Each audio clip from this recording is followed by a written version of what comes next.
जगमग करतावे धरतिया गगन पूजी चरण माई सेवका होले मगन।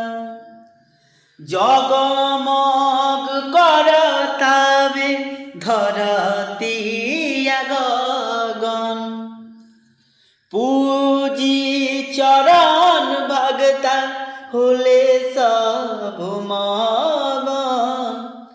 ललकी चुनरिया माई के ओढ़ाई नव दिन नव रात पाठ कहवाई।